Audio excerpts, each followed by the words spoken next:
Good morning. Good morning, everyone.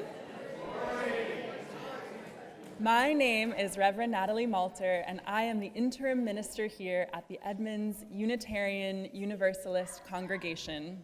We're so glad you've joined us this morning here in Chapman Hall and through your screens. Welcome to the Edmonds Unitarian Universalist congregation. We are a pluralistic faith community of seekers, humanists, theists, atheists, agnostics, and everything in between. We're committed to treating each other with compassion and respect, to learning from one another, and to using our resources to help build a more just world. We gather weekly to connect, to wrestle with life's big questions, and to rededicate ourselves to living into our Unitarian, Universalist values of justice, equity, generosity, pluralism, transformation, interdependence, and love. Whether this is your first Sunday with us, or you've been here more Sundays than you could ever possibly count, and I know there are some of you out here this morning, welcome. We're so glad you've chosen to be here with us. If this is your first time on site this morning, and you've not yet had a chance to visit the welcome desk in our narthex, we invite you to do so after the service. Our wonderful welcome team will be delighted to answer any questions you might have about our community. If you're joining us for the first time online this morning, please go to the tab on our website that says, I'm new. Then click on, what are you interested in, to learn more about opportunities to get involved in our congregation. Friends, as we begin our service, we remind you to please silence your cell phones, or as one of my friends likes to say, put them in worship mode. And we invite everyone to remember that we welcome children for all parts of our service, and that the noises they make are joyful and holy. And now for a few quick announcements about events happening in and around EUUC.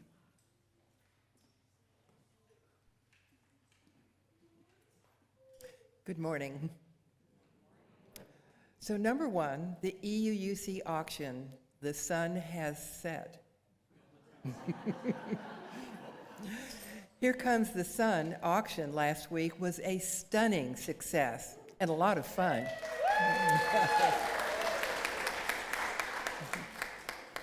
We'll report our proceeds soon, once all the expenses are in, but the auction committee can already tell you that they're thrilled and know that you will be too. The Fund a Need met our goal to paint the building. Yay. The Auction Planning Committee would like to thank our many generous donors and bidders and the volunteers who helped at the live auction. Thank you all. Number two, the office closed Wednesday, May 13th to Sunday, May 24th. And a publicity deadline. So the office will be closed on those dates, May 13th to May 24th.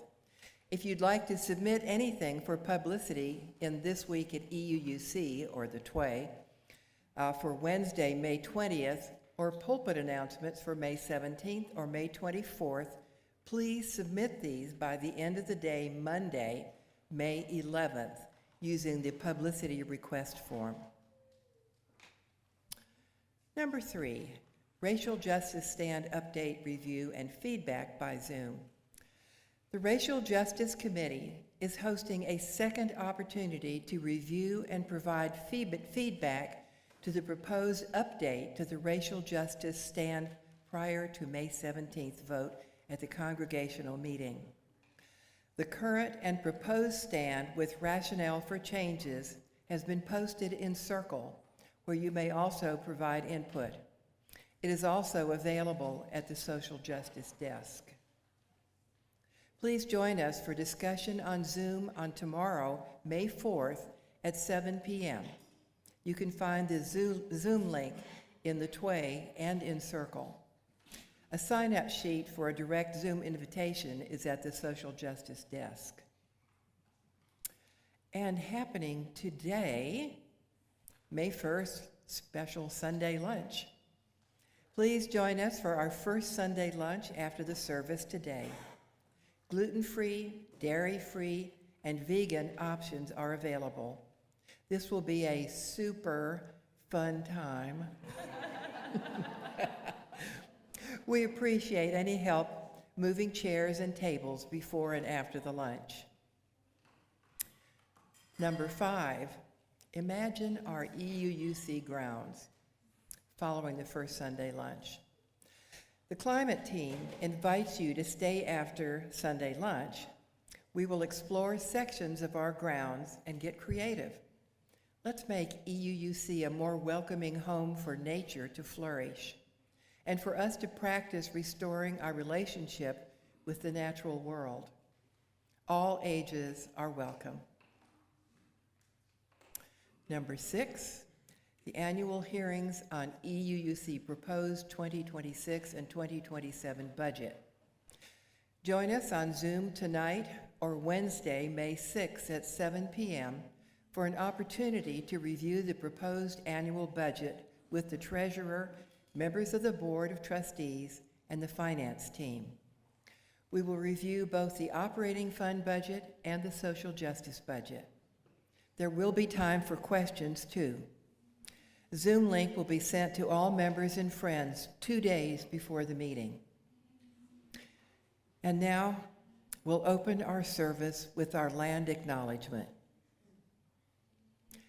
Let us remember that our congregational home, this site on which we are gathered this morning, is placed on the ancestral lands of the Snohomish people who have inhabited this region of the Salish Sea since time immemorial and who continue their livelihoods on these lands today. May we all live and learn humbly as allies to the Snohomish.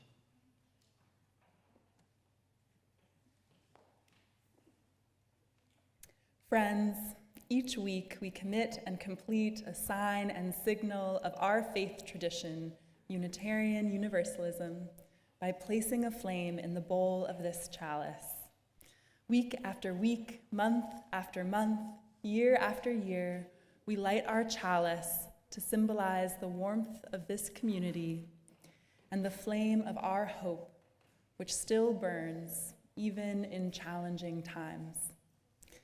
We light our chalice this morning with these words by Betsy Darr, who writes, "May the light of this chalice give light and warmth to our community when we are joyful and when we despair, and may we feel the warmth spread from our circle to wider and wider circles until all know that they belong in the one circle of life."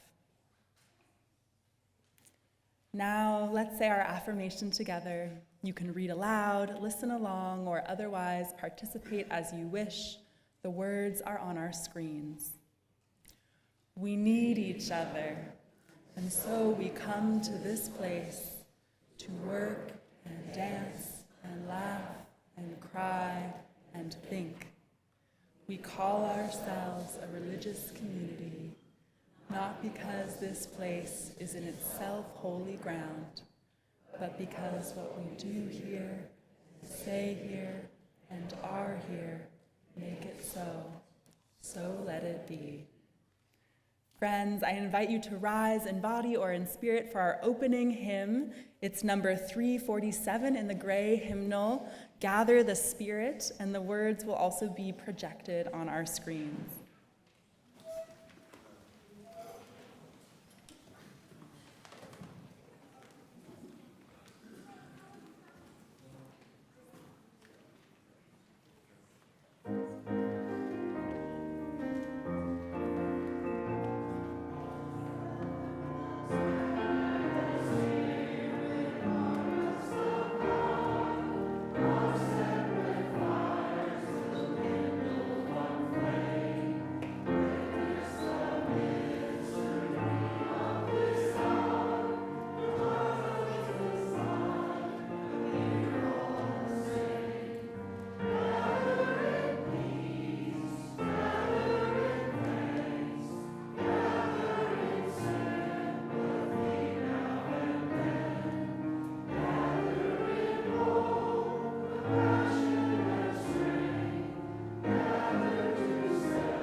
Now is the time in our service, our time for all ages, when I'm going to invite our children, youth, and their grown-ups to come on up to our special rainbow rug for a very special story. And I want to invite our special guests forward too. We have Pam, Barb C, Barb F, Sharon, Greg, and Dan, who are going to share a really special story with us today called The Four Benevolent Friends. This is a story that they're bringing back to us. Come on up, you guys. From their travels. And this is actually a story that comes from the Buddhist tradition, which is a really fun story for me as well. I grew up, I had some close family, my cousins and aunts and uncles spent a year living in Bhutan when I was growing up, and so I learned this story from them. They brought it home to us, and so it's a special near and dear one in my family as well, and I'm grateful to our friends for sharing it today, so thank you all.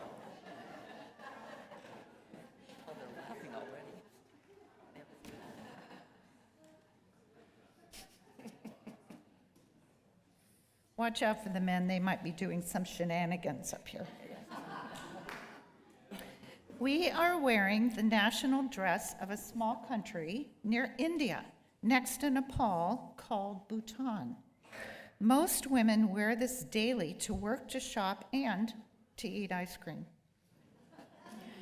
Our guide, Polly, told us a story called Four Harmonious Friends. Please enjoy this short story about four animal friends who help each other reach high for ice cream. Oh, wait, I meant delicious fruit. And I just want to say that the picture on the screen is Polly, our guide, and that is what he wore every day. That is the traditional men's dress with the knee socks and everything. And that he's pointing on one. Oh, well, yeah. Once upon a time, in a big jungle, lived four beautiful friends. An enormous elephant, a clever monkey, a swift bunny, and a tiny bird. Each of them had a unique talent, and they loved to help each other. One sunny morning, the bird discovered a tiny seed. What a wonderful seed. Chirped the bird. I wish it would grow into a big, strong tree that will give us delicious fruit. The bunny, with his nimble paws, offered, I can dig a deep hole for the seed. So he gently scooped out the earth with his paws, creating a perfect bed for the tiny seed. Next, the bird, with her tiny beak, placed the seed into the hole and covered it with the soft earth. Now the seed is safe and sound, she said. But a seed needs water to grow. The elephant, with his incredible strength, offered, I'll fetch some water. He dipped into the stream and sprayed the refreshing water onto the seed, day after day.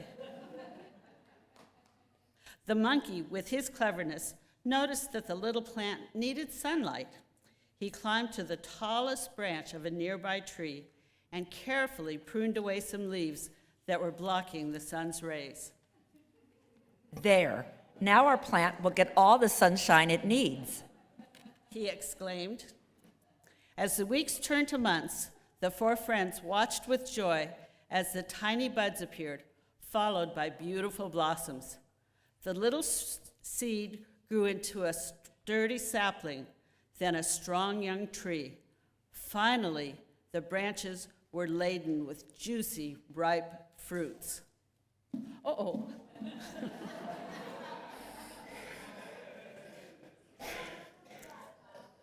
The elephant said, I am big and I can reach the fruit. He tried. Oops.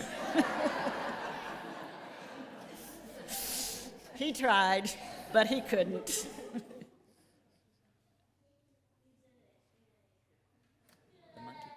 Oh, I'm sorry. The monkey climbed on the elephant's back and said, We are big together. We can reach the fruit. They tried, but they couldn't. The bunny jumped into the monkey's arms and said, We are big together. We can reach the fruit. They tried, but they couldn't. Then the bird flew onto the bunny's head and said, We are all big together. We can reach the fruit. and they could.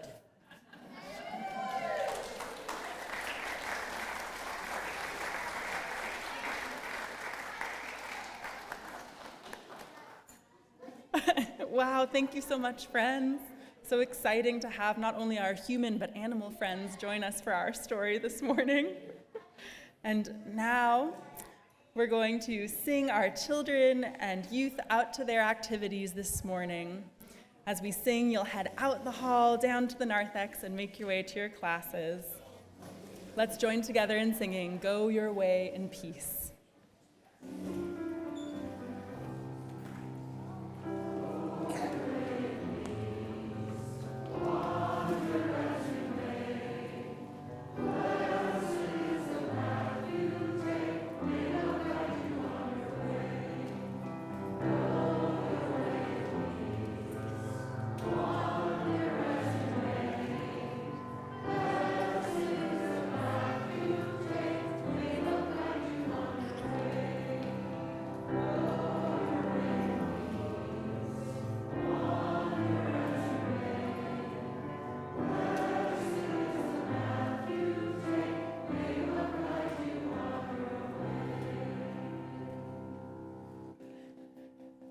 Now that we've sung our children and youth to their classes, I have a short, special video message to share with you from our Director of Religious Exploration, Alana, and a few of our own children and youth. We're in the season of recruiting a few more religious exploration teachers for our next program year, starting in September. So our friends in our video will share a little more about why they love religious exploration here at EUUC.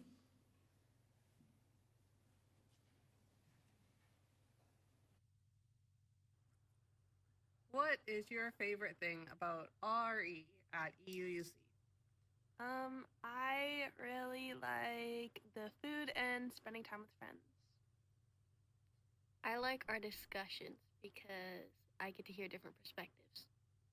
I really like the talking to friends and the TV. What are some qualities that you'd like to see in your teachers? I hope they're kind and have lots of patience. I think they should be goofy. I think it would probably be their love of snacks and willingness to be silly. All right, thanks. I know those interviews really made you want to come work with us in RE. So if you would like more information about how to volunteer as a teacher or co-teacher in RE, please talk to one of our RE ambassadors after the service. They'll be hanging out wearing feather boas and ready to answer any questions you may have.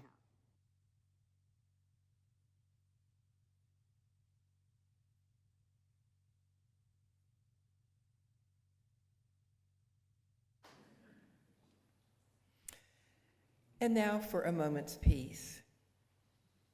And now, as we ground ourselves even more deeply in this sacred time together, we will enter into a moment of meditation and quiet reflection. I invite you to find a comfortable position, whatever that feels like in your body this morning, to relax your head and neck, soften your gaze, or close your eyes. I invite you to really notice your breath, the rise and fall of your chest as your lungs fill with air and release. While we so often take our breath for granted, our breath is an everyday miracle, a wondrous force that sustains and nourishes us, that makes our living and the living of so many other beings possible. As you feel your lungs expand, I invite you to offer a silent expression of gratitude for this. your breath of life, and to feel the collective power of all of us breathing as one. And now, as we enter the quiet and not the silence, breathe with these words to companion you. May solace come upon you, power rise within you, and peace settle on your heart.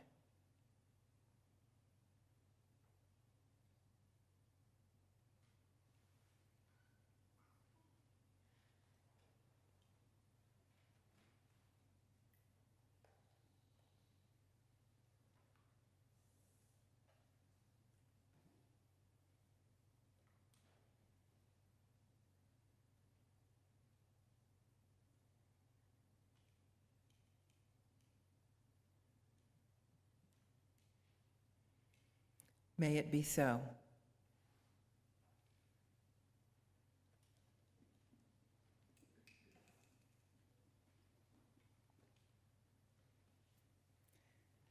So, my friend Isabel moved to a small town in southeast Alaska last summer for a seasonal job in the fishing industry.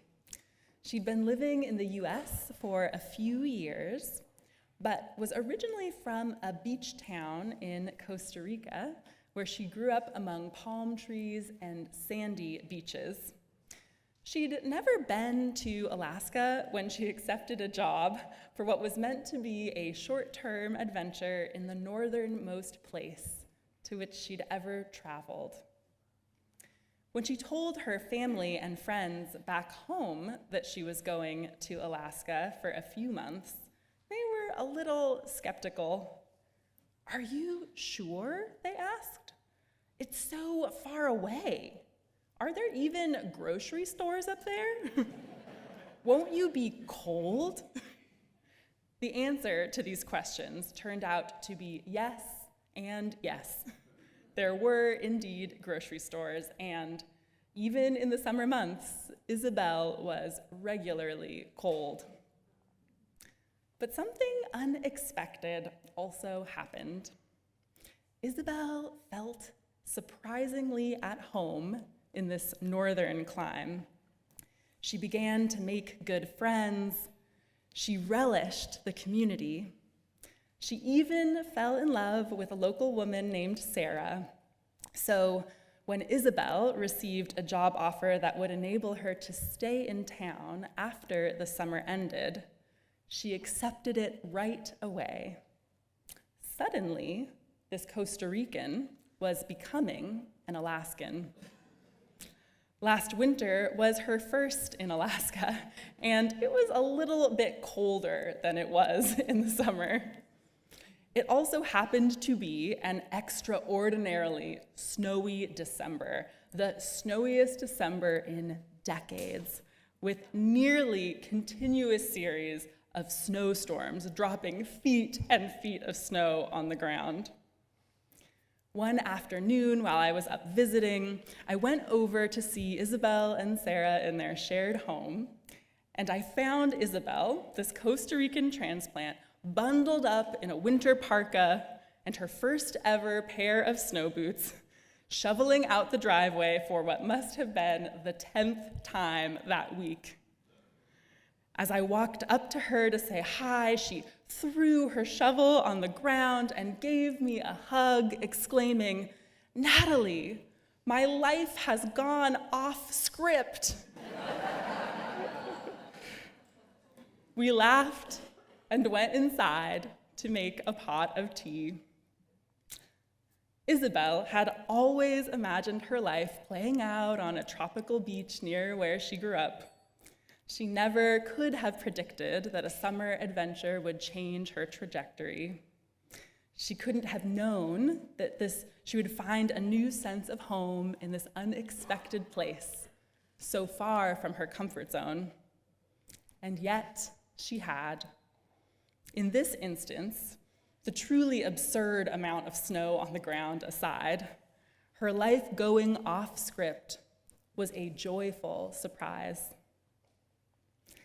I've thought about this exchange often since it happened, both because of how silly and funny it is, but also because of the truth it reveals. While not all of us are Costa Ricans living in Alaska, all of us have experiences, big and small, when our lives went in directions we never could have predicted. Sometimes these unexpected turns are ones we choose, and sometimes they're ones we don't. Sometimes they're welcome, like finding a new person, place, or job that you love. And sometimes they're hard, like loss or illness. But inevitably, we all experience things we did not plan for. We've all had our own moments of looking around, whether in delight or frustration or bemusement, and thinking to ourselves, wow, my life has gone off script. Does anyone else relate to that sentiment this morning? But the thing is, unlike movies, which are carefully written by screenwriters who've determined exactly how the plot will unfold, our own lives are not scripted. We do inherit a particular set of circumstances, privileges, and challenges in our surrounding environments and families that have a big impact on how our lives will go. And we also develop expectations for how our life might play out. But at the end of the day, there's so much we can't know in advance, no matter how much we plan.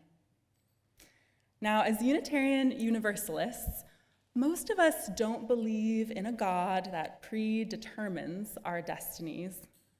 And as a result, we're forced to reckon with life's unpredictability. And in the moments when we're presented with something we did not plan for, we must wrestle with the question, how will we choose to adapt, or not, to the new path stretching out before us? Episcopalian Bishop Marian Edgar Budd explores life's unpredictable moments in her new book, How We Learn to Be Brave: Decisive Moments in Life and Faith. Bishop Budd serves as the Bishop of Washington, D.C., and has been an outspoken advocate for social justice in her role. You may have heard her name last year, back in January of 2025, when she gained national attention for delivering a particularly fiery and inspirational sermon at an interfaith prayer service that included Donald Trump following his second inauguration, during which she called on Trump to treat marginalized people, especially LGBTQ people and immigrants, with compassion and mercy. In her new book, Budd explores the ways people find courage to meet the moment in the face of life's twists and turns.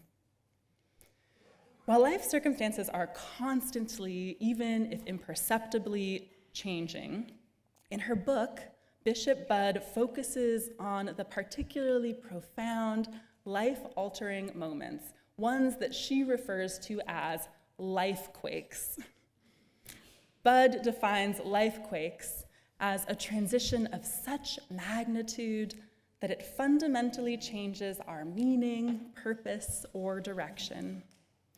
Budd writes, over a lifetime, we may undergo dozens of transitions, but only a few rise to the intensity of a life quake. During a life quake, we are acutely aware that something big is happening. Yet it takes time for us to grasp and accept that there is no going back. In her book, Budd describes some of her own life quake moments, the ones that altered the course of her future. The earliest was a story from her adolescence when she was a teenager living in Colorado with her father and stepmother. Now, by many measures, Budd loved her life in Colorado. She had a tightly knit group of friends and was part of a church community she cherished. She even had a starring role in the high school's annual musical, which had been her dream for a long time. But her home life was less joyful and safe. Her father was often angry and suffered from a substance use disorder. When her father told her that he was divorcing her stepmother, a woman Bud had never felt particularly close with, Bud knew that change was inevitable. While her father wanted her to live with him, she decided, against the pleas of her father and stepmother and high school friends, to move across the country to New Jersey to live with her biological mom for the first time in many years. The decision to go, made at the young age of 17, was hard for so many reasons, not the least of which included leaving behind beloved friends, church community, and high school. But she felt in her bones that returning to live with her biological mother, who had always loved and supported her, would provide her a greater sense of safety and security, a foundation upon which to thrive. So despite the dismay from those in her life in Colorado, she boarded a plane and flew east. And while it took time to settle in New Jersey, she felt so much happier living with her mom. She made new friends, graduated high school. She even found the Episcopalian Church, where she would eventually feel the call to ministry, changing the trajectory of her personal, professional, and spiritual life. While she could not have known it at the time, this decision to move across the country and toward the unknown was her very first lifequake. Bud goes on to write about how moments that present opportunities for change often begin with circumstances outside of our control. In her case, her father and stepmother's divorce. She shares other examples in literature of epic journeys that begin with circumstances outside the main character's control, writing, "Think of Dorothy in The Wizard of Oz, blown out of Kansas by a tornado and into an impossible and far away adventure. Or Frodo Baggins in Lord of the Rings, who wishes that the one evil ring had never come to him in the first place." Bud continues, "Along the way, these heroes meet significant mentors, cross important thresholds, experience great trials, and have at least one transformative crisis. Sometimes they go on to new lands, while other times they return home with wisdom to impart. The hero's journey is both intensely personal and the foundation of a life distinctly and meaningfully lived. But it's also of communal importance, for a call is never for the self alone. The effects of a courageous, faithful life reverberate across time, space, and communities." Friends, it's often in the plot twists in our lives, the things we truly never saw coming, that we're thrust into our most meaningful adventures.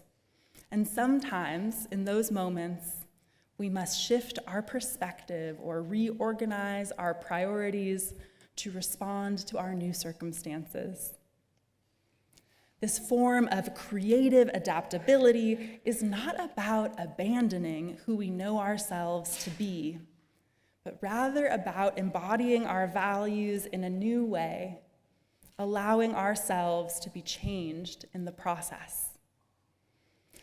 In her book, Emergent Strategies Shaping Change, Changing Worlds, activist and author Adrienne Marie Brown invites us to learn and embrace the possibilities alive in change presented to us by the world. Her book is a guide for social justice, activism, and for personal transformation. And she draws on her experience both as a seasoned community organizer working closely throughout her life with Grace Lee Boggs and on lessons that she's learned from time spent in the natural world that's shaped her own approach to activism. One of the central principles of Adrienne Maree Brown's work is what she calls intentional adaptation. Intentional adaptation is all about being fundamentally grounded in your core values and sense of purpose, while also maintaining enough agility and flexibility to respond to the world around you. In Emergent Strategy, Brown writes, as an individual, developing your capacity for adaptation can mean assessing your default reactions to change and whether those reactions create space for opportunity, possibility, and continuing to move towards your vision. I'm not of the belief, she writes, that everything happens for a reason, at least not a discernible one. It comforts me sometimes to know that there is chaos and nonsense. But I believe, regardless of what happens, there is an opportunity to move with intention towards growth, relationship, and regeneration. Brown goes on to say that fighting change is akin to trying to best or defeat nature, which is to say, frustrating and ultimately fruitless.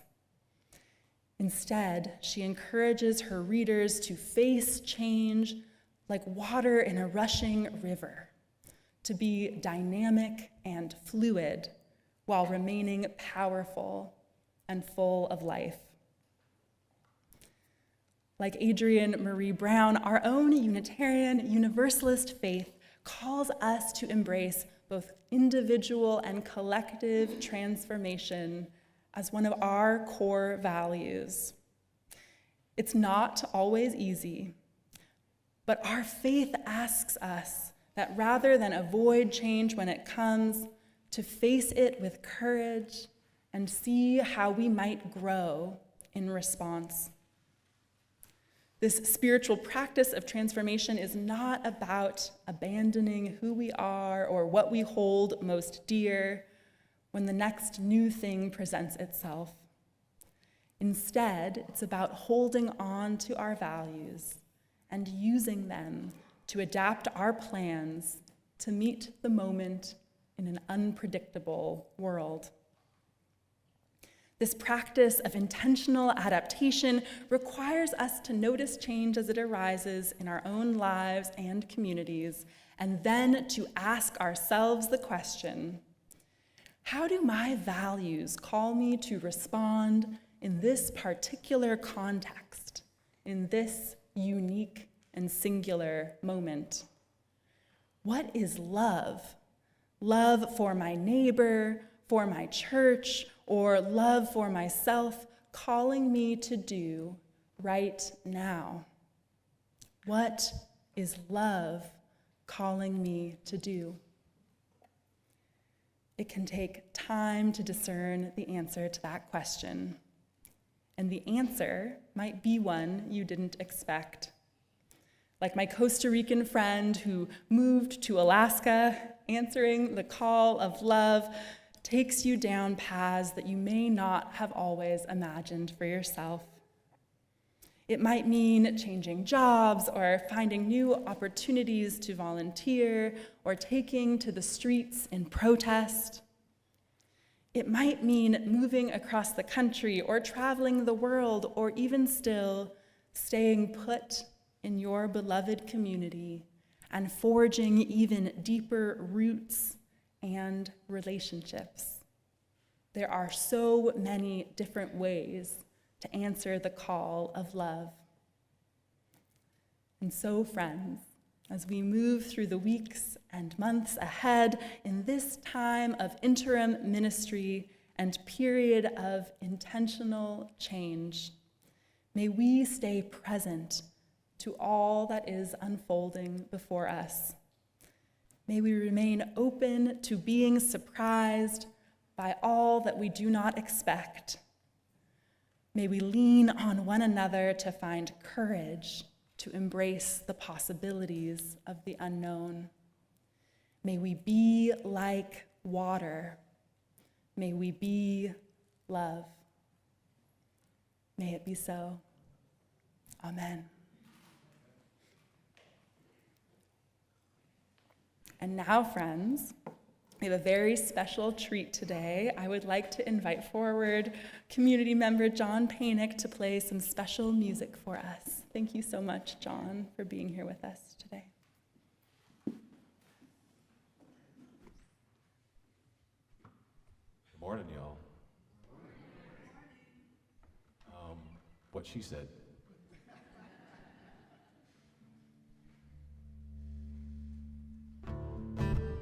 I originally wrote this tune when Charlotte went off to college. I'll try not to cry up here.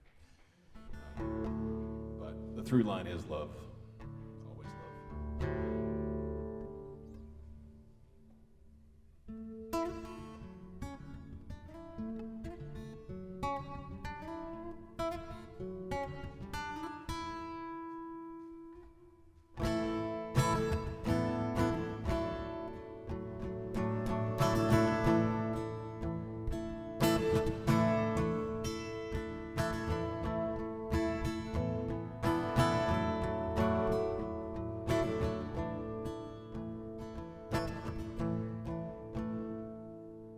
It's time to go. So you pack your stuff away. Friends are telling me all you know is just the way. Circle in the sun, moving around at record pace. Giving it time to ring, tethered to your grounding place. Doom is pure and light, ringing out through the night, singing out sweet and low, harmonies let you know if it's true. It is you, if it's true, it fits you. Holding it together until you see an old face, knowing you'll be held in this sacred space. Searching your heart, looking for the sublime. It's so hard to be sure right now. Don't even waste your time. The tune is pure and light, ringing out through the night, singing out sweet and low, harmonies let you know if it's true, it is you, if it's true, it fits you.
night, no choices to be made. You're packing up your love, Mercury's in retrograde. The wind sways the trees, moves the love your way. Missing you, my child, so I breathe it in and say, tune is pure and light, ringing out through the night, singing out sweet and low, harmonies let you know.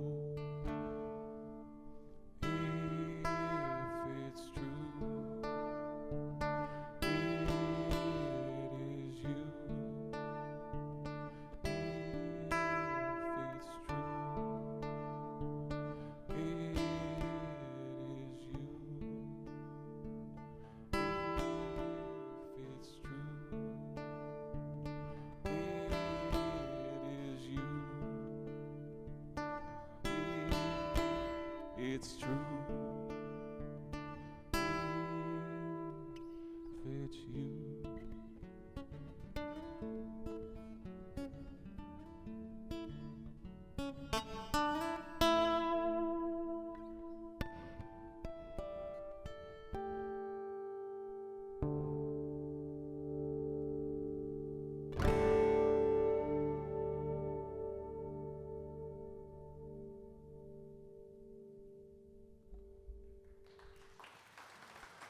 Thank you.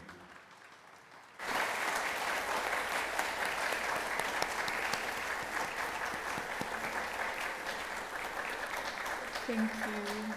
Thank you so much, John. That was beautiful. Sometimes music can say so much more than just our own words. Friends, a kind word or a thoughtful act, like a pebble dropped in water, sends ripples out into the world. Should you wish to make a promise or let go of one, remember someone or release a bit of pain, forgive yourself or someone else, or otherwise mark some important event or occasion, in a moment, I'll invite you to step forward and quietly send your thoughts outward as you drop a pebble into the water, mingling the ripples of your intention with the ripples of other people in our community. In a moment, I'll invite you to come forward through the side aisles to place your pebble and then return through our center aisle. I'll begin by dropping one pebble for all those whom we wish were here with us today, and another for all those who wish they were here.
May it be so.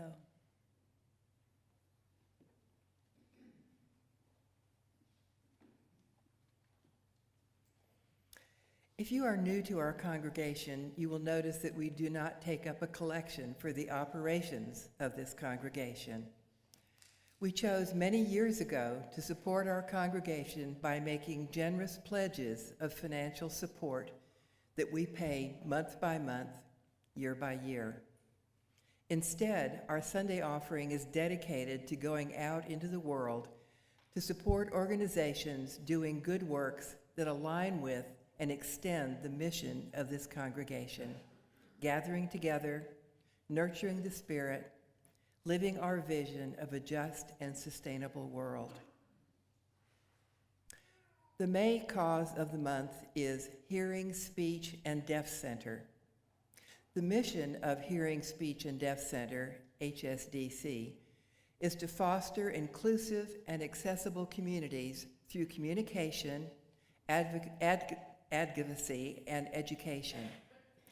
They envision an inclusive, accessible world where everyone is understood and respected. Today, we will hear from Joel Bergsbacon, who is the Development Director for Hearing, Speech, and Deaf Center.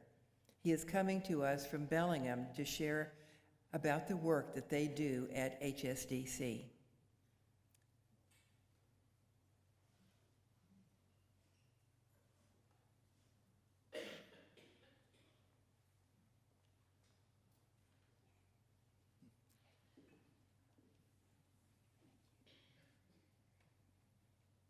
Move this up, I'm very tall. Well, thank you all for having me today, and thank you for considering us for your support. The Hearing, Speech, and Deaf Centers next year will be celebrating our 90th year in Puget Sound.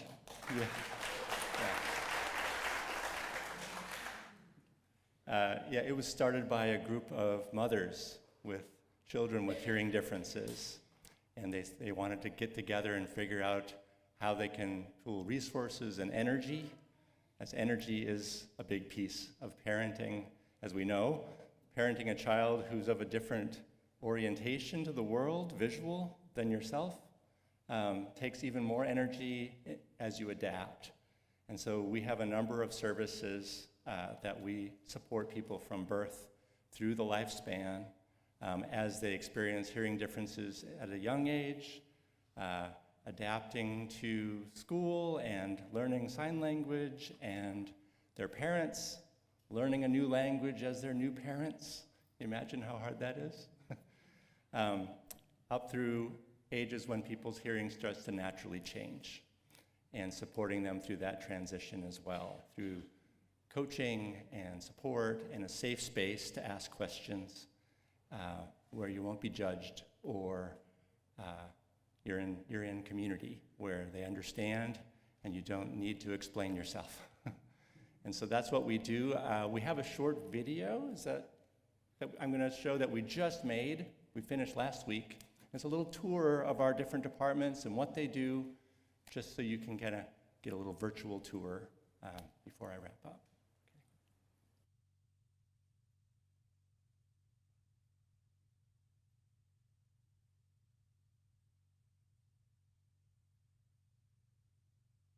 Hi. Welcome to the Hearing, Speech, and Deaf Center, HSDC. My name's Cody. You know, this place was founded about 90 years ago, and I would love to show it to you.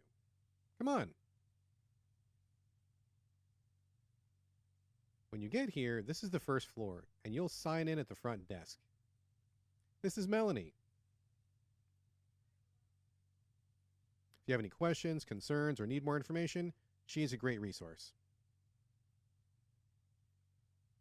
Next, let's go to the ear, nose, and throat area.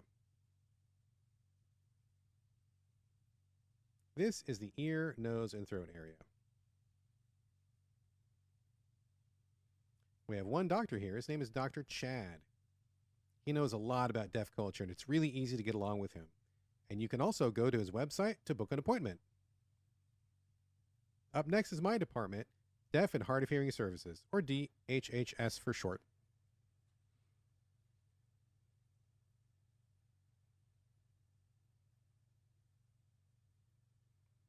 This is DHHS, Deaf and Hard of Hearing Services.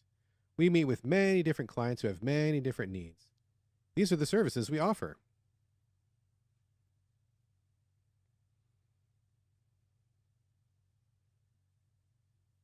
Up next, would you like to see the biggest room here at HSTC? I'd love to show it to you. Come on. Here it is, the biggest room at HSTC, the conference room. This is where the magic happens. Meetings, community discussions, booths, different events. You can book this through our website. Up next, interpreting services.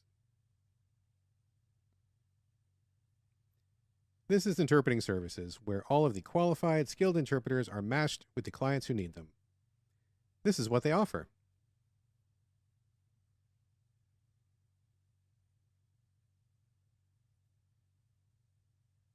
Up next, the public video phone area.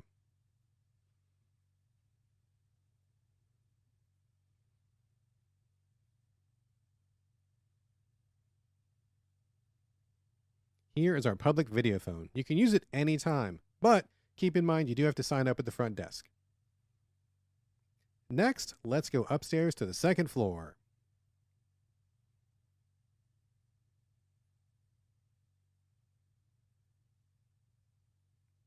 Here we are at the Early Education and Speech Services floor, and I'd like to introduce... Thanks, Cody. My name is Kay. Welcome. We have 3 areas up here: Rosen Family School, PIP, and Speech. Here are the services Rosen Family School provides.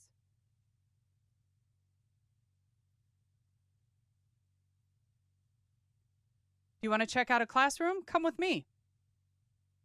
Here we have the infant classroom. There's more this way. Come on. This is the toddler classroom. And there's even more. Here's a preschool classroom. And even more. Come on. Another preschool classroom. And one more this way. Another preschool classroom. Altogether, we have 5 classrooms. Now I want to show you our library. Let's go this way.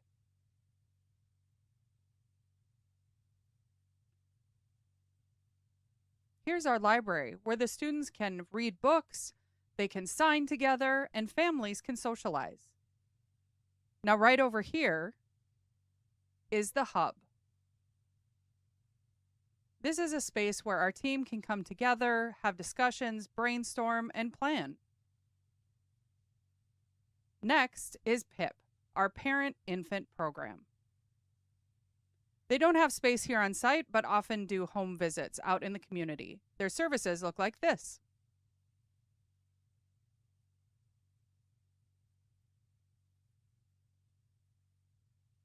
And now one more. Let's head over to speech. This is our speech language communication services. And these are the services provided.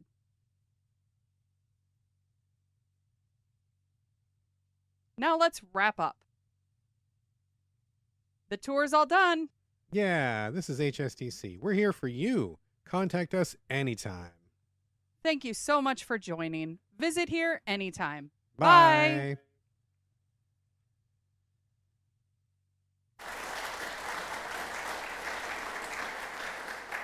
Yeah, our team, Cody and his partner created that last week. We wrapped it up last week, all the captions and voiceovers with our interpreting department and our staff. Most of our staff are deaf, and so they provide models for the whole community. Parents often, when they find out their child hears differently, they can't picture a future. And so meeting our staff and being supported by professionals who have lived experience gives them a lot of hope. And so anyway, I want to thank you again for having me here and considering us, and I'll be around if any of you have any questions. We serve the Puget Sound area and beyond. And so the parent-infant program does serve Snohomish County, but our information, referral, and support services is statewide. And so reach out anytime, any questions, no questions too small, or something you should be embarrassed about. You can reach out with any question you may have, and we're here to support and provide resources. So thank you.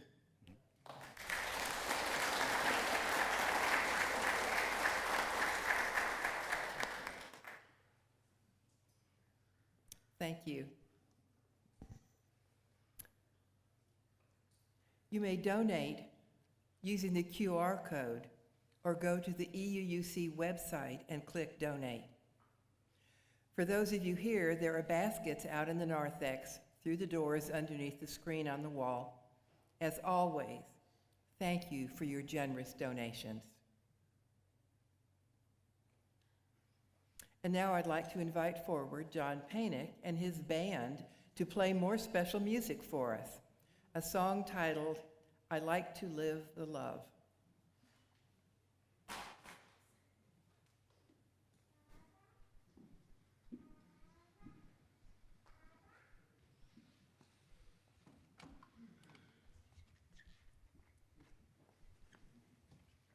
After many years of cajoling and lots of music lessons, I finally have my lovely daughter Sophie to sing with me today.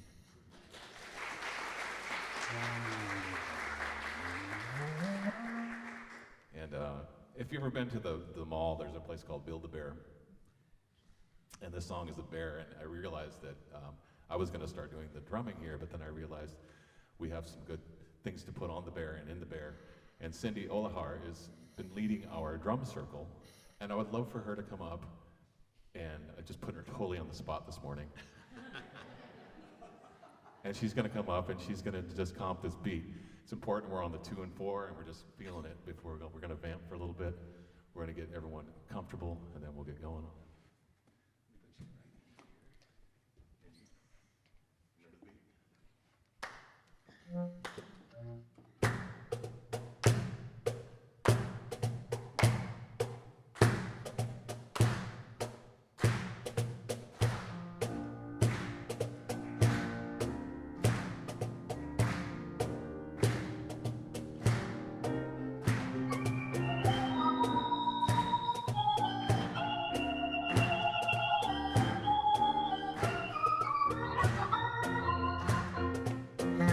My song is a serious matter. It reflects what I feel. When I say I love you, I mean it. 'Cause in this song, every line is for real. Every loving couple, joy gone home to a peaceful situation. To give love, I receive love without any complication. Whether my tune is short or long, whether my lyrics are weak or strong, I like to live the love I sing about in my song, in my song. The love I sing about in my song, in my song. Music is love, my love is music in perfect harmony. When I sing, I hear song all about the love of you and me. I never get angry. Folks on the instruments here, when they make the music, give me what I want to hear. Now I'm finding out we're quite like my song together now here. Outside interest should always be forbidden. The problem should be solved and never hidden, y'all. I like to live the love I sing about in my song, in my song. I like to live the love I sing about. In my song, in my song, I like to live the love I sing about. In my song, in my song, I like to live the love I sing about. In my song, keep it up, keep it up. In my song, I like to live the love I sing about. In my song, I like to live the love I sing about. In my song, in my song, I like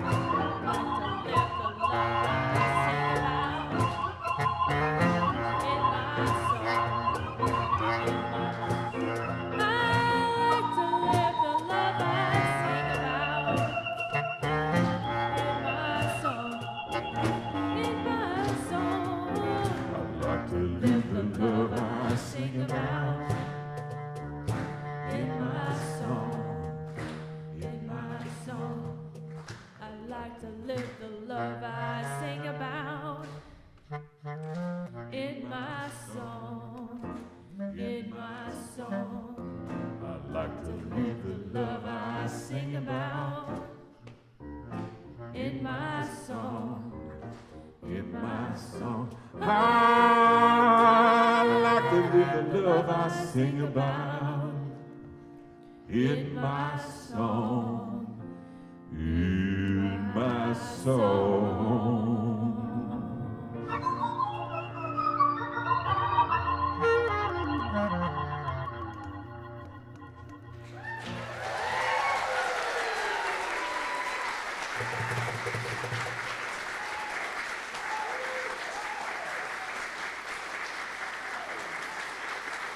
Thank you.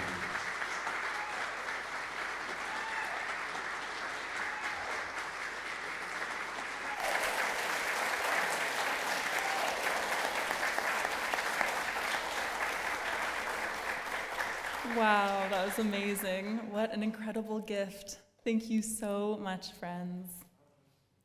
Wow. Friends, if you're here in Chapman Hall with us this morning, we welcome you to gather with us and socialize after the service. Please head out the double doors into the narthex to grab some coffee and join us for coffee hour. Today, as we mentioned earlier, is also our first Sunday lunch. So if you have the time, we encourage you to stick around and share a meal with us.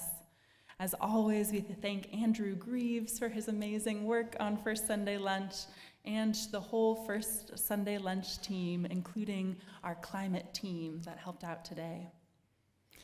Finally, we give thanks to all who made this Sunday service, and there were so many of you, and also the work of this congregation possible. We are so grateful for you. And now for the releasing of the flame. Please join me in the words projected on our screens as we release our flame. We release this flame, but not the light of truth. We release this flame, but not the warmth of this community. We release this flame, but not the fire of our commitment. These we will carry in our hearts until we meet again. Friends, go forth from this time and place, drawing courage from the community gathered here to meet the moment with conviction and integrity, to respond to the call of love wherever it may lead. The service begins as our service ends. Go in peace, practice love. Amen.